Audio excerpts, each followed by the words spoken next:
KSRTCയെ പല വിധത്തിലുള്ള പരീക്ഷണങ്ങൾ ഇങ്ങനെ നടത്തിക്കൊണ്ടിരിക്കുകയാണ്. പുതിയ സംഭവം എന്താണെന്നോ, സ്വന്തമായിട്ടൊരു പുക മലിനീകരണ നിയന്ത്രണ കേന്ദ്രം തുടങ്ങാൻ വേണ്ടിയിട്ടാണ് KSRTC തയ്യാറെടുത്തുകൊണ്ടിരിക്കുന്നത്. പലപ്പോഴും നമ്മൾ പറയുന്നതാണ്, പല ബസ്സുകൾക്കും ഈ മലിനീകരണ നിയന്ത്രണ സർട്ടിഫിക്കറ്റ് ഇല്ല എന്നുള്ളൊരു പരാതിയല്ലേ. ഇതൊക്കെ ഒന്ന് അവസാനിപ്പിക്കാൻ വേണ്ടിയിട്ടും അതോടൊപ്പം തന്നെ ടിക്കറ്റേതര വരുമാന വർധന അതും കൂടി ലക്ഷ്യമിട്ടുകൊണ്ടുള്ളതാണ് തീരുമാനം. തിരുവനന്തപുരത്തുള്ള വികാസ് ഭവന്റെ ഡിപ്പോയിലാണ് KSRTCയുടെ ആദ്യ കേന്ദ്രം പരീക്ഷണാടിസ്ഥാനത്തിൽ തുടങ്ങാൻ തീരുമാനിച്ചിരിക്കുന്നത്. ടിക്കറ്റ് വരുമാനത്തിൽ റെക്കോർഡ് കളക്ഷൻ നേടി KSRTC കൂടുതൽ ജനങ്ങളിലേക്ക് അടുക്കുകയാണ്. ടിക്കറ്റേതര വരുമാനം കണ്ടെത്താനുള്ള ശ്രമങ്ങളും നടന്നുവരുന്നു. അതിൻ്റെ ഭാഗമായിട്ടാണ് വികാസ് ഭവൻ ഡിപ്പോയിലെ ഈ കാണുന്ന സ്ഥലത്ത് പുക പരിശോധനാ കേന്ദ്രം തുടങ്ങുന്നത്.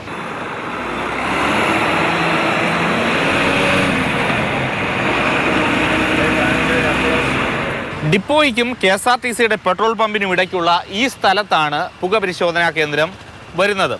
KSRTCയുടെ വാഹനങ്ങൾ ഡിപ്പോയ്ക്കകത്തുകൂടി ഈ കാണുന്ന ഭാഗത്ത് നിർത്തി പരിശോധന നടത്താം. സ്വകാര്യ വാഹനങ്ങൾ ഇവിടെ നിർത്തി പരിശോധന നടത്താം.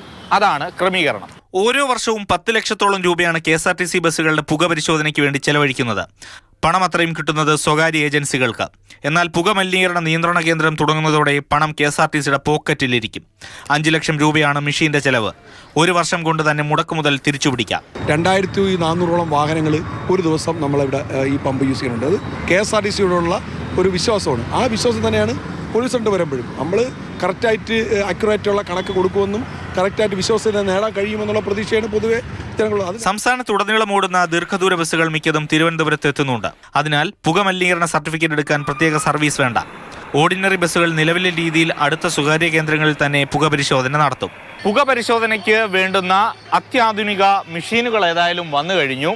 ഈ മാസം അവസാനത്തോടു കൂടിയോ അല്ലെങ്കിൽ അടുത്ത മാസം പകുതിയോടുകൂടിയോ സ്ഥാപനം തുടങ്ങാൻ കഴിയുമെന്നുള്ളതാണ് പ്രതീക്ഷിക്കുന്നത്. വികാസ് ഭവൻ ഡിപ്പോയിൽ ആവശ്യത്തിന് സ്ഥലമുണ്ട്. 2 ബസ് ഒരേ സമയം പരിശോധിക്കാനുള്ള സൗകര്യവും. ദിവസവും ശരാശരി 2200 വാഹനങ്ങൾ KSRTCയുടെ ഈ പമ്പിൽ ഇന്ധനം നിറയ്ക്കാനെത്തുന്നുണ്ട്. പുക പരിശോധനാ കേന്ദ്രം തുടങ്ങിയാൽ ഒരു ദിവസം 5000 രൂപ ലാഭമുണ്ടാക്കാമെന്നാണ് പ്രതീക്ഷ. വികാസ് ഭവനിൽ തുടങ്ങുന്ന പുക പരിശോധനാ കേന്ദ്രത്തിന് പിന്നാലെ മറ്റിടങ്ങളിലേക്കും പദ്ധതി വ്യാപിപ്പിക്കും. AK Stephin, Mathrubhumi news, Thiruvananthapuram.